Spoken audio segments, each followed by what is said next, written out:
de l'Écriture. C'est un homme très populaire dans la parole de Dieu, dans le Nouveau Testament. Nous le connaissons très bien. Et c'est lui qui a écrit une grande majorité des lettres du Nouveau Testament. Et aussi, lui, il a pu écrire beaucoup de lettres lorsqu'il était en prison. Vous connaissez très bien. Vous avez beaucoup d'indices. Merci beaucoup, frère Robert. C'est l'apôtre Paul. Alors, l'apôtre Paul était en prison pour la cause de l'évangile. Et l'apôtre Paul ne cesse jamais de rendre grâce à Dieu, pour ce qu'il est en Jésus-Christ, pour ce que Dieu est pour lui et ce qu'il a fait pour lui. Et c'est pour cette raison que, ici, au chapitre 4, nous voyons ici au verset 1er, il dit « Je vous exhorte donc, moi, le prisonnier dans le Seigneur. » Tout d'abord, l'apôtre Paul s'identifie à un prisonnier. Il se présente comme un prisonnier, mais pas n'importe quel prisonnier. Est-ce que vous êtes là? Pas n'importe quel prisonnier. L'apôtre Paul dit qu'il est un prisonnier. Mais ce qui change la donne, ce qui fait toute la différence, c'est qu'il est le prisonnier dans le Seigneur. Amen. Il veut dire, quand on est prisonnier du Seigneur, c'est beau. Mais quand on est prisonnier des hommes, c'est pas beau. Est-ce que vous êtes là? Parce que dans l'homme, il y a ce qu'on appelle la tyrannie, la méchanceté, et la criminalité, et tout ce qui vient avec. Ça, c'est l'humain. C'est du côté de l'homme. L'homme aime faire souffrir les gens. L'homme aime faire pleurer les gens. L'homme aime humilier leurs semblables.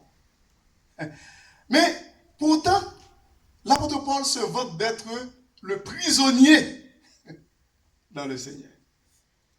Il dit, je vous exhorte donc moi, le prisonnier dans le Seigneur. Qu'est-ce qu'il nous exhorte? Qu'est-ce qu'il va nous dire? À marcher d'une manière comment? Digne. Est-ce que vous êtes là? À marcher d'une manière comment? Digne. Vous savez bien que ça veut dire digne. Le contraire de digne, vous le savez très, très bien. On n'a pas besoin de chercher midi à 14h ou aller dans un dictionnaire. Si on n'est pas digne, on est quoi? Oh, on est indigne. Mais autrefois, nous étions indignes.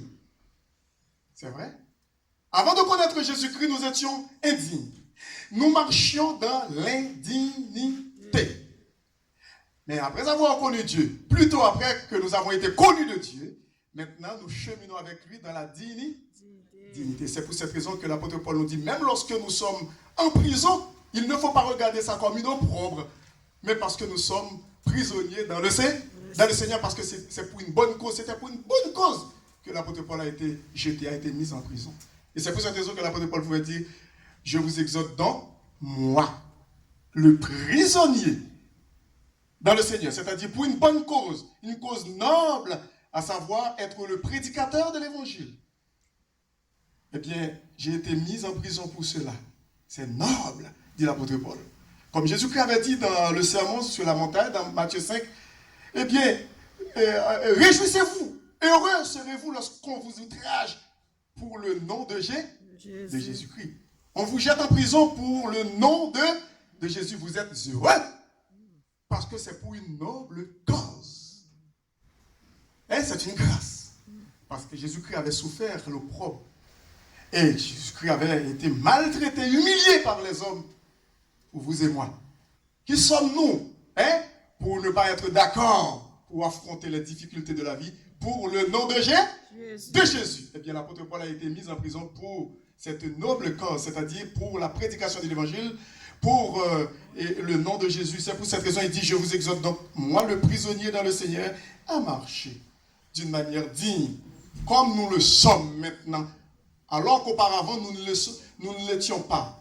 Mais maintenant, nous sommes dignes, parce que nous sommes revêtus de la justice de Dieu, nous sommes revêtus du vêtement de Jésus-Christ, le vêtement de justice de Christ. Et c'est pour cette raison que nous pouvons marcher la tête haute, la tête altière, comme des enfants dignes, pour le nom de Jésus. Et puis il dit, à marcher d'une manière digne de la vocation. Et vous connaissez très bien le mot de vocation, latin, vocare signifie appeler. L'appel que Dieu a lancé sur ma vie, sur votre vie, sur la vôtre. Il dit, je vous exhorte, ton frère, Je vous exhorte donc, moi, le prisonnier dans le Seigneur, à marcher d'une manière digne de la vocation, de l'appel, de la vocation qui vous a été adressée. Le jour que vous et moi, nous avons accepté Jésus-Christ, nous avons entendu le message de l'Évangile, nous avons accepté Jésus-Christ comme notre Sauveur et Seigneur Père personnel. C'est un appel, c'est une vocation. Il faut le prendre au sérieux. Et puis l'apôtre Paul nous dit comment il faut le faire, cette marche. Au verset 2, il dit en toute humilité. Ah, c'est la première chose, l'humilité. C'est pas toujours facile. C'est pas toujours facile d'être d'accord avec moi et écoute, pour marcher et d'être en affaire avec les gens qui nous prêchent l'humilité. Mais pourtant, c'est ce que la parole de Dieu nous dit. Il nous interpelle. Il dit en toute humilité. Et non pas une fausse humilité. Parce qu'il y a fausse humilité. Semblant d'humilité qui ne l'est pas. Mais ici, dans la parole de Dieu, il dit en toute humilité. Et puis, il y a aussi un autre mot. Et douceur. Et douceur.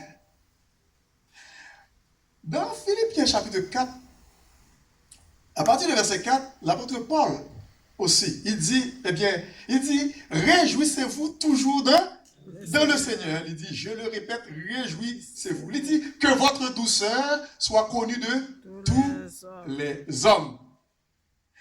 Et puis, n'est-ce pas intéressant de voir que l'apôtre Paul vient avec ce passage, pourtant après, il va évoquer les besoins des Philippiens. Il dit, ne vous inquiétez de rien. Parce qu'avant, il dit, réjouissez-vous. Il faut savoir se réjouir, même dans les épreuves. C'est pas facile. C'est pas facile du tout. Parce que l'apôtre Paul était en prison. Il n'était pas en train de déambuler, ou du moins, comment dire, de se promener sur une plage en été et puis ensoleillé. Non! L'apôtre Paul était bel et bien en prison encore en Philippe. C'est pas seulement dans Éphésiens, Philippe.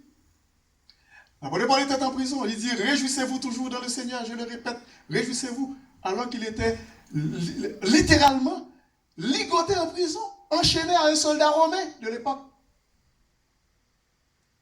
Et puis, cela ne l'empêchait pas d'encourager les chrétiens, de les fortifier, qui sont libres littéralement pour se réjouir toujours dans le Seigneur. Il dit que votre douceur soit connue de tous les hommes. Il dit le Seigneur est proche. Et puis il dit, ne vous inquiétez de rien. Il dit, mais en toute chose, faites quoi? Faites connaître vos besoins à Dieu par des prières et des supplications avec des actions de grâce. Et puis il dit, et la paix de Dieu,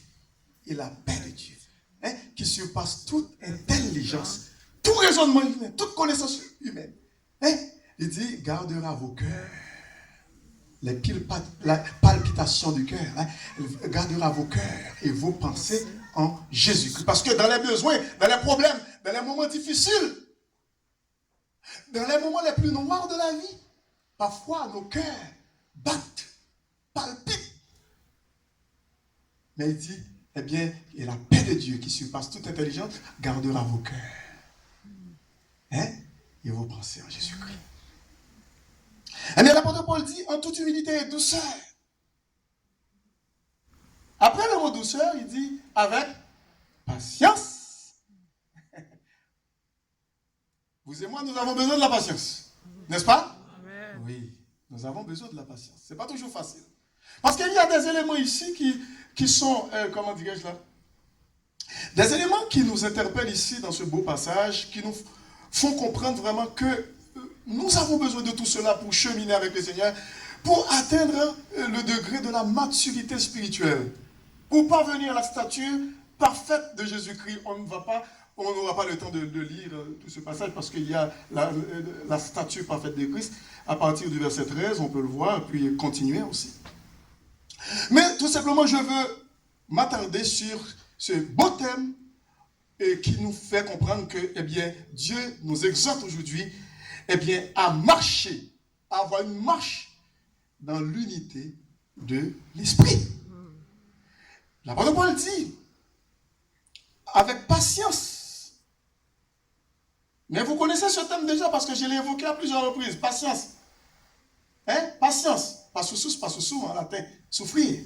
Patient. Impatient à l'hôpital. Patient Quelqu'un qui est patient, un malade, c'est quelqu'un qui souffre. Il n'a pas le choix. Il faut qu'il soit patient. Est-ce que vous êtes là? Amen. C'est la patience. Eh bien, il dit avec patience. Hein? Il dit vous supportant les uns les autres avec quoi? Charité. Vous supportant. Il y a un support. Vous supportant. Encore, c'est pas facile. Mais ça prend la grâce de Dieu pour nous humilier. Et non seulement pour nous humilier, mais avec douceur, avec patience, nous supportons les uns les autres avec charité, c'est-à-dire avec amour. Il y a aussi une autre expression, un autre mot qui va venir après. L'apôtre Paul nous demande aussi, il y a de l'effort à faire. Et ici, il dit, vous efforçant. Vous voyez, ça prend de l'effort. Hein? Ça prend de l'effort pour conserver l'unité de l'esprit. Hein? C'est pas vrai? Amen. Oh, vous ne dites pas amen. Hein? Amen. Ça prend de l'effort pour conserver quoi? L'unité de l'esprit. Alors n'oubliez pas encore, ici, esprit c'est E majuscule, mais Louis II, 1910, a mis E minuscule, mais il faut faire très attention. Ce n'est pas E minuscule, mais c'est plutôt E majuscule. Ok? Merci de l'avoir corrigé pour moi, mais on ne corrige pas la Bible, c'est pas ça que je veux dire. Mais c'est tout simplement, c'est la version de Louis II 1910 qu'il avait mis en E minuscule, mais c'est pas E minuscule. Il y a d'autres versions qui le mettent en E majuscule. Nous efforçons, vous efforçons de conserver l'unité de l'esprit. Écoute, Dieu ne nous a pas appelés à créer l'unité. Il y a une grande différence. Il y a tout un océan qui sépare la création de l'unité et la conservation de l'unité. Dieu ne nous a pas appelés de créer l'unité. On ne peut pas. D'ailleurs, on ne connaissait pas Dieu avant. Parce que Dieu a déjà créé cette unité. Lorsque Jésus-Christ a ouvert les deux bras sur la croix, volontairement. Est-ce qu'il a été forcé d'ouvrir les bras? Non. Est-ce que Jésus-Christ a été forcé d'ouvrir les bras? Non. Est-ce que Jésus-Christ a été forcé pour ouvrir ses bras, pour clouer, pour laisser clouer? Est-ce qu'il a été forcé? Est-ce qu'on l'a forcé pour le faire? Non. Non. Non. Jésus-Christ l'a fait volontairement. Il a ouvert ses bras. Est-ce que Jésus-Christ a été forcé d'être humilié? Non. C'est lui qui s'est humilié. Est-ce que vous comprenez ça, Blédio? Est-ce que tu as forcé Jésus-Christ pour te humilier? Est-ce que tu as cherché pour courir pour lui, il a caché pour le mettre sur la croix? Non. C'est lui-même qui présentait tête. Dans le jardin de Gethsémani, lorsque tu es à le prendre, et puis l'heure est arrivée, il n'y a pas de reconnaître lui. Parce que le pape distinguait de ses habillements avec les autres disciples. C'est vrai que Judas pouvait dire, mais écoutez, il n'est pas différent, non? Si je ne pas baiser, si je ne pas embrasser, je ne vais pas reconnaître parmi les autres parce qu'il ne pas mettre un gros costume pour le montrer les différents des autres. Est-ce qu'on l'a avec moi? Amen. Il était tellement humble en Jésus. Il est habillé même avec même tigre, ni même gens avec les autres. Il n'est pas de collègue clérical, cool. Depuis au paraît, il dit, mais c'est lui-même. Non, il était très simple. Même gens avec les autres. Et puis Judas dit, bon, pour Kawel, c'est moi pour faire un geste pour Kawel. Je ne vais pas faire un geste avec l'autre monde, mais le monde qu'on aime embrasser, c'est lui-même parce que c'est eux-mêmes gens l'habillent avec l'autre. Il n'est pas différent des autres. Par contre, on a qui tellement montre différent, gros costume, il paraît flashé, puis gros collecteur, l'homme de pour paraître, ouais, c'est gros autobré. Jésus-Christ pas de faire. Il était saint. Amen. Amen. Il était saint. Et l'allemand de moi avec nous pour nous saints aussi. En toute humilité, avec douceur, avec patience. Il était créé l'unité lorsque nous ouvert ses bras sur la croix. Parce que nous étions en guerre avec lui, il mourit pour nous. Pour que nous soyons capables de l'unité entre moi-même avec lui, entre le Père, le Fils et le Saint-Esprit, et aussi entre moi-même avec vous. Mais Satan a tout pris, il voulait saper cette unité. Mais il dit nous, ça prend de l'effort. Il faut nous vigilants pour nous capables de conserver ça qu'il crée pour nous, depuis qu'il est mort pour nous sur la croix. Il faut nous capables vigilants, nous veiller, nous prier. Ça prend de l'effort pour que nous capables de conserver. Et même effort encore, ce n'est pas par nos propres forces. Parce que dans Jean 15,5, il dit, sans moi, vous ne pouvez rien faire. Ouais, tout ça que nous sommes capables de faire, Même lorsque nous dit, même lorsque encore dans la bouche de l'apôtre Paul, il dit, vous efforçant, le fort, c'est pas moi avec vous seulement qui fait, mais c'est lui qui a accompagné. Est-ce qu'on l'a avec moi? Amen. Ah oui, c'est lui encore qui a mis force. Vous songez, l'apôtre Paul dit que je puis tout par celui qui me fortifie. Dans Philippiens 4,13, oui. Je puis tout par celui qui me fortifie. Parfois, on est capable de fatiguer. Parfois, on est capable de se sentir découragé. On est capable de se sentir désemparé. On dit, mais écoute, mais songez, l'apôtre Paul aussi était passé par là. Amen. Amen. Songez, beaucoup de serviteurs de Dieu étaient passés par là. Beaucoup de servants du Seigneur ont passé par là. Parfois, on dit, mais pourquoi je dois passer par ce chemin? Ou qu'elle a oublié que la parole de Dieu dit, tous ceux qui veulent vivre pieusement en Jésus-Christ seront quoi? Persécutés. Persécutés. Vous êtes capable de dire, c'est bizarre, comment se fait-il que je veux faire des efforts avec l'aide du Saint-Esprit et puis pour me servir le Seigneur? Comment fait tout pareil, c'est arrivé sous moi? Eh bien, tous ceux qui veulent vivre pieusement en Jésus-Christ seront persécutés. L'apôtre Paul n'était pas un criminel après sa conversion. Il l'était avant, oui. Mais après sa conversion, il pouvait dire, eh bien, toutes choses sont devenues nouvelles. Mais oui, si quelqu'un est en Christ, il est une nouvelle créature. Alors, Kounia, c'est lui, mais moi qui j'étais en prison. Est-ce qu'il t'a parlé moun mal? Est-ce qu'il t'a joué moun? Bon, c'est l'apôtre Paul qui a parlé aux chrétiens. Il dit, chrétiens, faites très attention. Il faut nous payer pour nous. Il faut nous respecter les policiers. Il dit ça, oui. Il faut nous respecter. Est-ce que vous comprenez l'autorité que mon Dieu établit? Il dit ça. Il n'est pas un agitateur dangereux, il n'est pas un homme qui a soulevé comme Barabbas, c'est comme si on dit ça. Il y a un homme qui a semé trop panique, pagaille, non. L'apôtre Paul c'était un homme pacifique, un homme de Dieu, un homme qui aimait le Seigneur, transformé, changé vraiment. Eh bien, pourtant, il est en prison. Il est en prison. Et puis pendant la prison, il est lui-même qui dit, nous faut que nous cherchez moyen pour nous marcher avec les cieux en toute humilité. Il dit, nous efforçons de conserver l'unité de l'esprit par le lien de la paix. Et puis, pour qui ça que il dit nous ça? Parce que, il y a une raison. Regardez pour eux, après ça, il dit nous. Il dit nous comme ça que, il dit, il y a un seul corps. Est-ce que nous prenons conscience que nous sommes un seul corps? Nous avons deux corps. Mais là, il y a un seul corps. Nous sommes le corps de Christ. Hein? Le corps de Jésus. Il dit, il y a un seul corps. Nous sommes le temple du Saint-Esprit. Il dit, et un seul esprit. Le Saint-Esprit. Qui veut dire que nous ne pas animés avec l'autre esprit.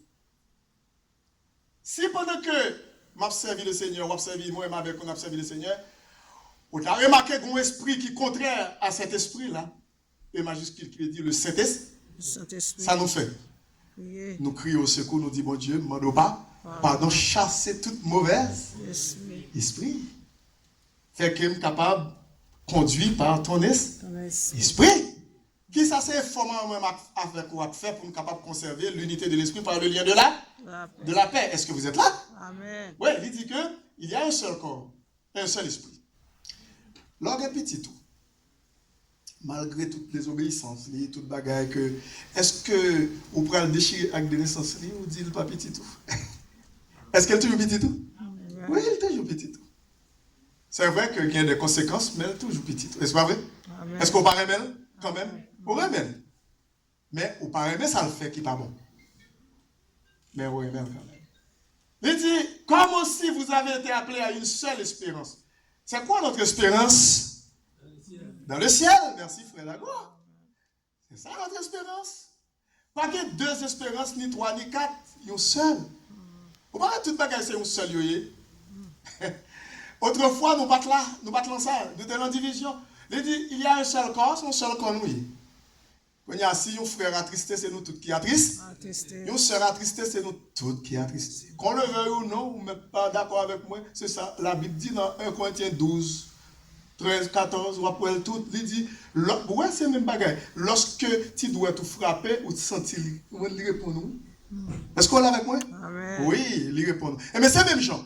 Il répond dans le corps, dans tout corps, c'est même gens que moi, avec vous, lorsque nous avons le corps, il y a un membre qui a souffert, il y a un membre qui a passé des moments difficiles, il y a un membre qui a passé des épreuves.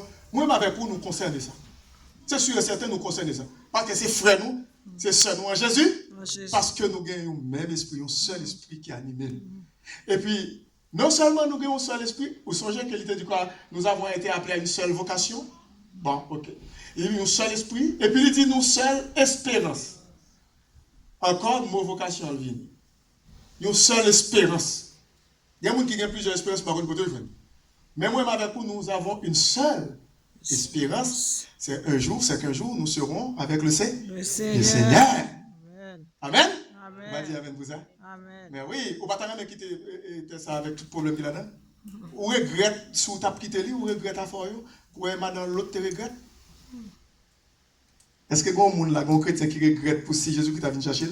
Je connais, on est capable de dire, ah, pasteur, ou même, on va t'arrêter, mais écoutez, je vais dire, regarde.